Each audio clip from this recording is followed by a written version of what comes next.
నమస్తే, welcome to our channel. ఒకే రోజు మూడు పరిణామాలు. మాజీ ముఖ్యమంత్రి YS Jaganmohan Reddy press meet, మరోపక్క చంద్రబాబు నాయుడు గారు ఎవరెన్ని కామెంట్స్ చేసినా అమరావతి ఆగదు అని చెప్పడం, అదే విధంగా ఎప్పుడూ కూడా కార్యకర్తలకు అండగా ఉండేటువంటి చంద్రబాబు నాయుడు గారు డాక్టర్ సుధాకర్ కుటుంబాన్ని కూడా ఆదుకోవడం, ఇంకో పక్క లోకేష్ గారిని ద వీక్ లో ప్రచురించడం, ఆయన పెట్టుబడులు ఆకర్షించే విధానం గురించి రాయడం, వీటన్నిటినీ కూడా ఏ విధంగా చూడాలి, ఆంధ్రప్రదేశ్ తాజా రాజకీయ పరిణామాలు ఏ విధంగా ఉన్నాయి తెలుసుకునే ప్రయత్నం చేద్దాం.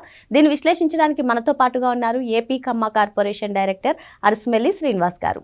నమస్తే సార్. నమస్కారం అండి. ఏంటి సార్, ఒకే రోజు మూడు పరిణామాలు, చాలా రోజులు గ్యాప్ తీసుకుని జగన్మోహన్ రెడ్డి ప్రెస్ మీట్, మరి ఆ ప్రెస్ మీట్ ఆంతర్యం ఏంటి? మరోపక్క చంద్రబాబు నాయుడు గారు అసలు ఏ సమస్యలు వచ్చినా నేను ముందుంటాను, అక్క చెల్లెమ్మలకు అండగా ఉంటానని చెప్పడం, డాక్టర్ సుధాకర్ కుటుంబానికి కూడా ఆదుకోవడం, మరోపక్క లోకేష్ గారు ఇప్పటికే చాలా సంస్థల్లో ఆయన గురించి ప్రచురిస్తున్నారు, మరి ఇప్పుడు ద వీక్ లో కూడా ఆయన్ని హైలైట్ చేస్తూ రాశారు, ఆయన పెట్టుబడులు ఆకర్షించే విధానం కూడా. మరి ఏపీ రాజకీయ పరిస్థితులు ఏ విధంగా ఉన్నాయి, ఏం చెప్తారు? ఇప్పుడు మీరు మాట్లాడిన మూడాట్లకి ఒకదానికొకటి ఇంటర్లింక్డ్ అండి. ఎలాగంటే ముందుగా చంద్రబాబు నాయుడు గారిని, కూటమి ప్రభుత్వాన్ని మనం అభినందించాలి. ఎందుకంటే జగన్మోహన్ రెడ్డి హయాంలో అత్యంత దారుణంగా హింసించబడి, మానసికంగా వేధించబడి, ఒక నిపుణుడైన డాక్టర్ గారు, వైద్యుడు, ఏజెన్సీ ఏరియా హాస్పిటల్లో, నర్సీపట్నం ఏరియా హాస్పిటల్లో చాలా మంచి డాక్టర్. ఆయన కరోనా సమయంలో మాస్క్ అడిగిన పాపానికి వేధించి, వెంటాడి, హింసించి, నడి రోడ్డు మీద పెడరెక్కలు విరిచి కట్టి ఆయన పిచ్చి హాస్పిటల్ జాయిన్ చేశారు. పిచ్చోడిగా మార్చేసి చంపేద్దామని చూశారు. ఆఖరికి ఆయన పాపం మానసిక వేదన, ఒత్తిడి వల్లే చనిపోయాడు. ఆయన కుటుంబాన్ని ఆదుకోవడానికి చంద్రబాబు నాయుడు గారు వారికి వాళ్ళ అబ్బాయికి ఉద్యోగం, అలాగే ₹1 సాయం అందించారు. కూటమి ప్రభుత్వాన్ని, చంద్రబాబు నాయుడు గారిని వారు ఇచ్చిన మాట ప్రకారం ఆ కుటుంబాన్ని ఆదుకున్నందుకు మనం అభినందించాలి. అలాగే దానికి కారకులైన కొంతమంది అధికారులు వాళ్ళకి కూడా శిక్ష పడేలా చూడాలి. ఇంకా అదొకటి బాకీ ఉంది. ఇక జగన్మోహన్ రెడ్డి గారు నిన్న ప్రతి నెల ఒక అమాస పున్నం ఉంటాయి. అమాసకే పున్నానికి సముద్రం కొంచెం పొంగుతూ ఉంటుంది. ఆటు పోటు అంటారు. అలాగా అమాస వచ్చినప్పుడు, పున్నం వచ్చినప్పుడు కొంచెం మనుషులకి మానసిక స్థితి సరిగ్గా లేనప్పుడు, అల్లకల్లోలంగా ఉన్నప్పుడు మనసు చాలా ఒత్తిడి, ఆందోళన, భవిష్యత్తు మీద బెంగ, అసహనం, అధికారం కోల్పోయిన దుగ్ధ వర్రి, ఎదటి వాళ్ళకి పేరు ప్రతిష్టలు రావటం, వాళ్ళు ప్రశాంతంగా సాగటం, తను అనుకున్నది అవ్వకపోవటం, ఇవన్నీ రకరకాల సమస్యలతోటి మనిషి గజిబిజిగా అయిపోతూ ఉంటాడు. అప్పుడు ఏమవుద్దంటే సాధారణ మనుషులకి ఏమో వాళ్ళు పిచ్చోళ్ళు అని చెప్పి పిచ్చి హాస్పిటల్లో జాయిన్ చేసి మందు ఇప్పిస్తారు. మరి ఇటువంటి వాళ్ళు అలా చేయలేరు కదా. వీళ్ళు మానసిక ఆందోళనలో ఉన్నారో, ఒత్తిడిలో ఉన్నారని మంచి కవరింగ్ డిప్లొమాటిక్ వర్డ్స్ వాడతారు.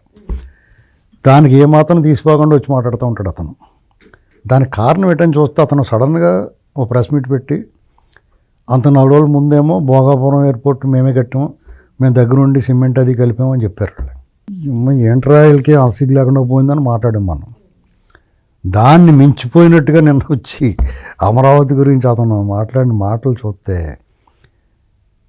దీని అంతటికి ఇంత ప్రకోపించడం కన్నా అమాస పున్నం ఛానల్ అయింది కదా, పున్నం వెళ్ళిపోయి 3వ తారీఖుని పున్నం అయిపోయింది, అమాస ఇంకా చాలా దూరం ఉంది, మళ్ళీ ఇవాళ వచ్చి మాట్లాడుతున్నాడు ఏంటని ఆలోచన వచ్చి నేను చూస్తే ది వీక్లో ఫ్రంట్ పేజీ మన లోకేష్ గారి ఫోటో, సినిమాల హీరోని మించిన ప్రొఫైల్ కనపడింది, కటౌట్. ఖచ్చితంగా గుండెల్లో దడ మొదలవుద్ది, ఒళ్ళంతా మండిపోతూ ఉంటుంది, బర్ణాలు రాసుకున్నా తగ్గదు. దాంట్లో ఏం రాశారు, ఆనాడు అల్లూరి, ఈనాడు నందమూరి అన్నట్టుగా, ఆనాడు చంద్రబాబు నాయుడు గారు, ఈనాడు లోకేష్ గారు, హైదరాబాద్కి చంద్రబాబు, అమరావతికి లోకేష్ అన్నట్టుగా వాళ్ళు రాసుకుంటూ వచ్చారు. ఇక్కడ విచిత్రం ఏంటంటే జగన్మోహన్ రెడ్డి దేవులపల్లి అమర్ అని ఒక అతను పెట్టి నేషనల్ మీడియాని మేనేజ్ చేయడానికి పెట్టినా కానీ ఎప్పుడు ఇంత హైప్ రాలా. మీకు సినిమా వచ్చింది బ్రహ్మానందం, కింగ్ సినిమా అని నాగార్జున గారి సినిమా ఉంటుంది. అందులో బ్రహ్మానందం గారు మ్యూజిక్ డైరెక్టర్ అన్నమాట. నాగార్జున గారు వాళ్ళు మీ ఫ్యాన్స్ అని వస్తారు, వచ్చి మీ ఫ్యాన్స్ అండి మేము మీ బర్త్డే కంటే ఒకసారి మొన్న ఎవరో ఇలాగ వచ్చి మొన్న 25 ఎట్టిపోయారు, తప్పట్లో కూడా కొట్టలేదు అంటాడు. వాళ్ళు డబ్బులు తీసుకుని కూడా కొట్టలేదు, మేమేం తీసుకోకుండా కొడతామన్నారు. అలాగా జగన్మోహన్ రెడ్డి డబ్బులు ఇచ్చినా కానీ వాళ్ళు రాయలేదు సరిగ్గా. వీళ్ళు ఏమి ఇవ్వకపోయినా, వీళ్ళు పట్టించుకోకపోయినా కానీ ఇతని గురించి రాశారు. ఏంటండి అంటే పోలికి బ్రహ్మానందం కాదు కానీ అంటే ఆ సిచ్యువేషన్ చెప్తున్నాను. వాళ్ళు డబ్బులు ఇచ్చినా తప్పట్లు కొట్టలేదు అక్కడ బ్రహ్మానందానికి. వీళ్ళు డబ్బులు ఇవ్వకపోయినా కొడతా ఉన్నారు కదా. అలాగా ఆ లైన్ తీసుకుంటే జగన్మోహన్ రెడ్డి డబ్బులు ఖర్చు పెట్టినా కానీ కొట్టలేదు, వాళ్ళు రాయలేదు. వీళ్ళు డబ్బులు ఇవ్వకపోయినా వాళ్ళు ఏం పట్టించుకోకపోయినా కానీ మన రాష్ట్రం మీద ఆసక్తితోటి ఎన్డీఏ కూటమి ప్రభుత్వం కాబట్టి ఈ జరుగుతున్న పరిణామాలను ఆసక్తిగా గమనిస్తూ ఉంటాయి నేషనల్ మీడియా. దాంట్లో భాగంగా ఈయన గురించి ఒక కథను రాజు. ఇటీవల కాలంలో గూగుల్ కానీ, ఎక్సెంచర్ కానీ, తర్వాత టీసీఎస్ కానీ ఇలాంటివన్నీ పెట్టుబడులు వరద కింద వస్తుంటే దాని మీద డెఫినెట్గా రాస్తారు. అసలు ఏం జరుగుతుంది అనేటువంటిది ఒక ఆసక్తి ఏర్పడుద్ది. దానికి సంబంధించి లోకేష్ గారు ఎలా దీన్ని హ్యాండిల్ చేస్తున్నాడో, ఎలా పెట్టుబడులు ఆకర్షిస్తున్నాడో, అతను బాగా చదువుకున్నాడు, వరల్డ్ బ్యాంకులోకి పనిచేసాడు కొన్నాళ్ళు, తర్వాత రాష్ట్రంలో మంత్రిగా పనిచేశాడు, ఎమ్మెల్సీగా ఉన్నాడు, మంత్రిగా పనిచేశాడు, తర్వాత ఓడిన చోటే ఎమ్మెల్యేగా ఘన విజయం సాధించాడు. ఇవాళ చాలా అద్భుతంగా వర్క్ చేస్తున్నాడు. తన శాఖ వరకు చాలా నెంబర్ 1గా ఉన్నాడు. యూత్లో మంచి ఫాలోయింగ్ ఏర్పడింది. అతను పరిణామక్రమం చెప్పుకోవాలి ఒక నిమిషం. ఏంటంటే అతను చిన్నప్పటి నుంచి అతను మారాం చేసినా కానీ గారామం చేసి వాళ్ళ నాన్నగారు దగ్గర ఉండేవాడు కాదు. ఎంతసేపు రాజకీయాల్లో తలములకలైపోయి ఉండేవాడు. వాళ్ళ అమ్మగారు చేతిలో క్రమశిక్షణగా పెరిగాడు, బాగా చదువుకున్నాడు. వాళ్ళ మేనమామ కూతుర్ని పెళ్లి చేసుకున్నాడు, ఒబ్బడిగా ఉద్యోగం చేసుకున్నారు, చదువుకున్నారు. మళ్ళీ రాజకీయాల్లోకి వచ్చాడు. 2009లోనే కొన్ని ఇన్నోవేటివ్గా ఈ బ్యాంకుల నుంచి డైరెక్ట్గా డబ్బులు వేస్తున్నారు చూసారా, అది అతనే స్కీమ్ పెట్టాడు. అప్పుడు 2000 స్కీమ్ అని 2009లో వెళ్ళారు. ఇలాగా అంతకుముందు 14-19లో కూడా అతను రోడ్లు వేయించడం కానీ ఆయన శాఖలో చాలా అవార్డులు వచ్చినాయి. జగన్మోహన్ రెడ్డి సిగ్గు లేకుండా తీసుకున్నాడు. తర్వాత వచ్చి లోకేష్ గారి శాఖలో వచ్చిన అవార్డులు జగన్మోహన్ రెడ్డి ప్రభుత్వంలో సిగ్గు లేకుండా తీసుకున్నారు. ఇప్పుడు అతనుకున్న ఈ పెట్టుబడులు ఆకర్షించడం ఇవన్నీ, తర్వాత జనాలకి ఎలా స్పందించడం, ట్విట్టర్లో ఒక మాట చెప్తే ఇవన్నీ చూస్తూ ఉన్నారు. అప్పట్లోనే జగన్మోహన్ రెడ్డి వాళ్ళు లోకేష్తో ప్రమాదం అని తెలుసు వాళ్ళకి. అందుకని ఆయన చాలా దారుణంగా ట్రోల్ చేశారు. అతను తినే ఆహారం మీద, కట్టు బొట్టు మాట అన్నిటి మీద కూడా, భాష మీద అన్నిటి మీద అతను ట్రోల్ చేస్తూ ఉండేవారు. దాని నుంచి అతను తనను తాను మలుచుకున్నాడు. ఒక రకంగా చెప్పాలంటే సంఘం చెక్కిన శిల్పం అంటారు, అలాగే హేళన చెక్కిన శిల్పంలో మారాడు ఈ మనిషి. భాష మారింది. ఎందుకంటే అతనికి పెద్ద టాస్క్ ఏంటంటే స్వయంగా నాన్నగారు చాలా పరిపాలనా దక్షుడు, ఇన్వెస్టర్స్ ఫ్రెండ్లీ అనే పేరు తెచ్చుకున్న ముఖ్యమంత్రిగా పనిచేశాడు ఆయన. వాళ్ళ తాతగారు విశ్వవిఖ్యాత నట సార్వభౌమ ఎన్టీ రామారావు గారు. ఆయనకున్న పేరు ప్రతిష్టలో ఆయనకున్న ఇమేజు ఆకాశం అంతా. ఇంకో పక్కన వాళ్ళ మాంగారు బాలకృష్ణ గారు, బాక్స్ ఆఫీస్ బొనాంజా, ఆయన వరుసగా హిట్లు కొడతా ఆయన ఓ రేంజీ బాలకృష్ణ గారు. ఈయన ఇన్ని గండాలు ఎంతమందిని దాటుకుని అతని పేరు తెచ్చుకోవాలి. పరుగు పందెంలో ఒకడే ఉండి నేను ఫస్ట్ వచ్చానంటాడు జగన్మోహన్ రెడ్డి. అలా కాకుండా ఎంతమంది ఇమేజ్ని దాటుకుని రావాలి అతను. అవన్నీ ప్రూవ్ చేసుకుని యువకులం పాదయాత్ర ద్వారా ఒకళ్ళందరినీ, యువతని, రాష్ట్ర ప్రజలను ఆకర్షించి ఓరు బాబు వీడు మామూలుడు కాదురా బాబు అనిపించుకున్నాడు. నాయుడు కొడుగ్గా ప్రారంభించి పాదయాత్ర నాయకుడే బయటకు వచ్చాడు. జమ్మల ముడిగా జనాల ముడిగా అనిపించాడు రాయలసీమలో. ఏంటండి ఇలాంటి చాలా అచీవ్మెంట్స్ ఇవన్నీ. పవన్ కళ్యాణ్ గారి నుంచి మొదలు పెడితే మోడీ గారి వరకు అత్యంత ప్రేమిస్తారు ఇతన్ని. పవన్ కళ్యాణ్ లోకేష్ బాండింగ్ డబల్ తొమ్మ జిగురు పెట్టి ఇచ్చేసుకున్నట్టు ఉంటుంది వాళ్ళిద్దరిదని. మోడీ గారు కూడా దగ్గర తీసుకుని ముద్దెడుచుకుంటున్నాడు. ఇలాంటి పరిస్థితుల్లో సాధారణంగా ఎవడన్నా అయితే జగన్మోహన్ రెడ్డి అయితే ఒళ్ళు తెలియకుండా కొవ్వెక్కిపోయి ఉంటారు. ఇతను అలా కాకుండా చాలా పద్ధతిగా కోర్టు కూడా అందంగా హాజరై ఎక్కడా పొరపాటు అనేటువంటిది లేకుండా ప్రెస్ మీట్లో కూడా రండి మీరు మాట్లాడండి, ఎవరు సాక్షిని కూడా వెతుక్కుని మాట్లాడతానికి చూస్తూ ఉంటాడు. ఇవన్నీ తట్టుకోలేని పరిస్థితులు. ఆ వీక్లో ఫ్రంట్ పేజీలో లొకేషన్ చూడగానే జగన్మోహన్ రెడ్డికి ఒంటి మీద 100 తేళ్ళు 60 జెర్లు మీద పడేసినట్టు అయిపోయింది, వచ్చేసాడు అంతే. ఇంకో పక్క ఏమవుతుంది, చంద్రబాబు నాయుడు గారు అమరావతి విషయంలో కేంద్ర ప్రభుత్వం క్యాబినెట్ ద్వారా చేసి దాన్ని బిల్లు చేసి పార్లమెంట్లో దాన్ని బిల్లు పెట్టడానికి అమరావతి రాజధాని అనేటువంటి దాన్ని చేశారు. అది కరెక్షన్స్ కోసం చూశారు, వీళ్ళు కూడా కరెక్షన్స్ పంపించారు. దానికి మళ్ళీ మాట్లాడడానికి చంద్రబాబు నాయుడు గారు వెళ్ళాడు. ఇది చూసిన తర్వాత గజిబిజి అయిపోయాడు, ఏం మాట్లాడాలో తెలియలేదు అతనికి. ఎర్రనెక్క కరిసింది అనుకోండి ఎవరికైనా, అంటే పిచ్చి కుక్క కరుతాం, పిచ్చికని కుక్కలు కరుతాయి, ర్యాబిస్ వస్తుంది, కొన్నాళ్ళకి వస్తుంది. అలాగే రకరకాల మానసిక స్థితి, ఒక్కొక్కసారి మానసిక దౌర్బల్యం ఉండి మనసు చిత్త చాంచల్యం అంటారు దాన్ని, పైచ్యం అంటారు దాన్ని. తమిళ్లో పైచ్యం అంటారు పిచ్చిని, పైచ్చికారి అంటారు. అలాగా కొంచెం మనసు అంటే డిస్టర్బ్డ్గా ఉంటుంది. వీటిలన్నింటినీ మీకు ఎర్రనక్క కరిసింది అనుకోండి, ఇవన్నీ కలిపి ఒకసారి వచ్చేస్తాయి. అలా మాట్లాడాడు అతను నిన్న వచ్చి. సోకాల్డ్ అట అసలు మళ్ళీ ఇంగ్లీష్ ఒకటి నువ్వు ఎవరికి చెప్పదలుచుకున్నావు? మోడీ గారికి వాళ్ళకైనా, లేకపోతే నేషనల్ మీడియా ద్వారా నువ్వు వాళ్ళకి ఏం చెప్పదలుచుకున్నావు? నేను అలాంటివాడే పింకీ అన్నట్టుగా నేను ఈ అమరావతి పట్ల నా అభిప్రాయం ఏం మారలేదు. నేను దాన్ని సర్వనాశనం చేయడానికి ఉన్నాను. నేను యజ్ఞయాగాదుల్ని భగ్నం చేసే రాక్షసం ఒక మాది అన్నట్టుగా మాట్లాడాడు. ఇంకోటి ఏంటంటే సుప్రీంకోర్టు మాట ఎత్తాడు. సుప్రీంకోర్టు మాట ఎత్తాడంటే ఇతను సంకనాకి కూడా ఉన్నాడు తమిళనాడులో. వాడు వెళ్ళి ఏదో పిటిషన్ ఎత్తడం లేదు, చెప్పు తీసి కొడతారు. ఈసారి కొట్టేస్తారు, పట్టుకుని బతిమాలి. 2 నాళ్ళు కూడా చంద్రబాబు నాయుడు గారు చాలా మంచోడు కాబట్టి వీళ్ళకి చట్ట ప్రకారం వెళ్తున్నారు. ఈసారి ఇలాంటి పిచ్చేసాలు అయితే జనం నిలదీస్తారు. నీకే నువ్వు బాగుండి ఎలాంటి పారిపోతావు, నీ నాయకులందరినీ తోలు తీసేస్తారు, ఇక్కడ కడిగేస్తారు, నిలబెట్టేస్తారు, కడిగేస్తారు, అడుగు తీసి అడిగేనివ్వరు. ఒకవేళ దాని మూమెంట్ లేదు మనం చెప్తాం ఇలా చేయండి అని, అందులో అనుమానం లేదండి. ఎందుకంటే మిమ్మల్ని నువ్వు 3 రాజధానులు అన్నావు, జనం చెయ్యని ఊసారు, రాష్ట్రం మొత్తం నిన్ను బయట తోసేసింది. నీ నిర్ణయాలని, నీ పరిపాలనని చీతు అని ఊసారు. అయినా సరే మార్పు రాకపోతే నేనేం చేయాలి? అమరావతి నీకు ఏం ద్రోహం చేసింది? అక్కడ రైతులు అందరూ ఉసురు పోసుకుని ఇప్పుడు నీ అధపాతాళం రాజకీయంగా నీకు రాజకీయంగా ఫినిషింగ్ స్టోరీ రాశారు వాళ్ళు. నువ్వు అయినా సరే నీ పద్ధతి మార్చుకోకపోతే నువ్వు రాజకీయాల్లో మళ్ళీ వస్తానని ఎలాగనుకుంటున్నావు? ఇంకొక అంశం, ముఖ్యమంత్రి ఎక్కడుంటే అదే అది ఇంక దానికి పిచ్చికి పరాకష్టం. ముఖ్యమంత్రి దొడ్డికెళ్తుంటే దొడ్డికెళ్ళి ఇక్కడ రాజధాని అది అంటే పచ్చిగా వాళ్ళకి అర్థమవుతుంది. మామూలుగా మాట్లాడితే ఇప్పుడు ముఖ్యమంత్రి నోట్లోంచి మాట వస్తే అది జీవో. ముఖ్యమంత్రి నోట్లోంచి ఒక మాట వచ్చిందనుకోండి, అది జీవో కింద కన్వర్ట్ అవుద్ది. తర్వాత జీవో రిలీజ్ చేసినా కానీ అది జీవో కింద లెక్క. అంతేగాని నువ్వు ఎక్కడుంటే అక్కడంటే నువ్వు హిమాలయ పర్వతాలకు వెళ్ళి లేకపోతే ఆ స్వరూపానందం పెట్టిన క్షుద్రభోజులు చేయంత్రం అనుకో, అది రాజధాని అవ్వదు. అతనికి కోడి బుర్ర అంటారా, అరబుర్ర, హాఫ్ మైండెడ్ మనుషులు వీళ్ళు ఏం మాడుతున్నారో వాళ్ళకి తెలియదు. స్క్రిప్ట్ ఎవడో రాస్తాడో దాన్ని చదువుతాడో, లేకపోతే ఇతను చెప్తారో చెప్పరో తెలియదు, లేకపోతే ఇతనే చెప్పి రాయించుకుంటాడో తెలియదు. ఆ పక్కన ఉన్న వాళ్ళందరూ బెంగెట్టేసుకున్నారు.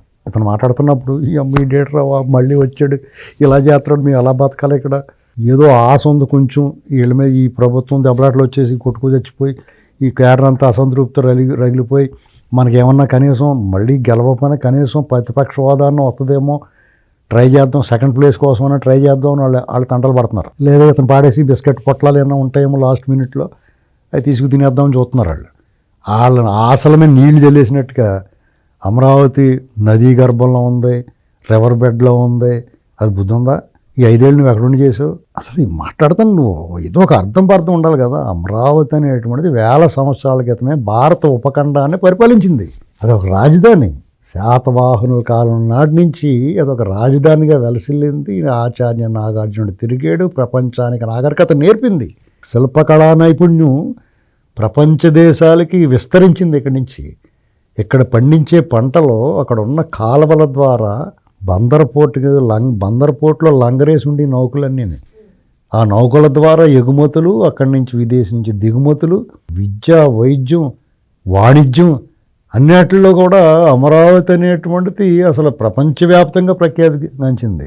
వీళ్ళ చరిత్ర తెలియకపోతే లండన్ మ్యూజియంలో ఉంటుంది అమరావతి ఆనవాళ్ళు, చిహ్నాలు, గత వైభవ చిహ్నాలు. అమరలింగేశ్వర స్వామి పాదాల చెంత ఉన్న అమరావతి దేవతల రాజధాని అమరావతి అంటారు. దేవతల రాజధాని అంటారేంటి, ప్రజల రాజధాని అంటారని ఎవరో అన్నారు. అక్కడ ఉండే ప్రజలందరూ దేవతలే, భూములు ఇచ్చిన వాళ్ళందరూ దేవతలే. అక్కడున్న రైతు కూలీలు కూడా వాళ్ళ ఉపాధి కోల్పోయి, వ్యవసాయం ద్వారా వచ్చి ఉపాధి కోల్పోయి రాజధానికి భూములు ఇచ్చి వారు వేరే ఉపాధి వెతుక్కుంటున్నారు అక్కడే. అంటే వాళ్ళందరూ దేవతలే. రాష్ట్రంలో ప్రజల కోసం వీళ్ళందరూ కూడా వాళ్ళకి ఏదన్నా రూపాయి తీసుకుని పావలా ఇస్తున్నారు వాళ్ళకి. ఆ పావలాన్ని రూపాయి చేసుకోమంటున్నారు. అదంతా లాటరీ. తీసుకుంటాం వాస్తవం, తిరిగి పావలా ఇచ్చేది వాస్తవం, రియాలిటీ. దాని మీద వచ్చేదంతా ఊహాజనితం. ఇంత లాటరీ జోదం లాంటిది అయిపోయింది అది. మధ్యలో నీళ్ళటోటి తగిలి అది ఏమీ లేదు, ఇక్కడ శ్మశానం, ఎడారి, నీళ్లు ముంపు ప్రాంతం, ఇలాంటి మాటలు మాట్లాడితే వాళ్ళు గుండెలు అవిసిపోతూ ఉంటాయి. ఇన్ని కష్టాలు వచ్చుకుని 5 సంవత్సరాల పాటు పోరాడి అమ్మయ్య అనుకునే టైంలో మళ్ళా వచ్చాడండి వీడు అన్నట్టుగానే అంతలో వచ్చింది. ఏంటి మూర్ఛ అంటాడు ఏదో సినిమాలో, అలాగే నువ్వు వచ్చి తయారైపోయావు. ఇలాంటి మాటలు మాట్లాడితే అసలు నిన్ను ఎవరికి క్షమించవచ్చా, నిన్ను గౌరవించవచ్చా? నిన్ను ఏం మాట్లాడితే తప్పే ఉంది? అసలు నిన్ను అనుసరించే వాళ్ళకి నీకు అసలు మతి స్థిమితం ఉందా? పద్ధత ఇదంతానే.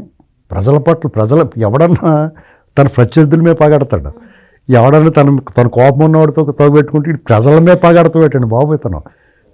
ఇది విచిత్రమైన పరిస్థితి. చంద్రబాబు నాయుడు గారు దురదృష్టం ఏంటంటే ఇలాంటి వాడితో తలపడాల్సి రావటం, ఇలాంటి వాడి మాటలకు సమాధానం చెప్పాల్సి రావటం, ప్రతిరోజు వీటి గురించి మాట్లాడుకోవటం మనకు పట్టిన దరిద్రం ఇది. ఇంత వైభవం ఉంది అక్కడ. ఇప్పుడు గత 5 ఏళ్ళు చూసాం మనం, బిక్కుమంట బితుకుమంట బతకడం. అదేంటి పాములు తిరిగే కోనలో తిరుగుతున్నట్టుగా ఏ చెట్టు నుంచి ఏ పాము వచ్చేద్దో, ఏ పక్క నుంచి ఏ తేలి గరిచేద్దో, రాళ్ళు రప్పలో డొంకల మధ్య కానరాని కటిక చీకట్లో కాకుల దూరం కారడవి చీమల దూరం చిట్టడిలో తిరిగినట్టు అనిపించింది మనకి.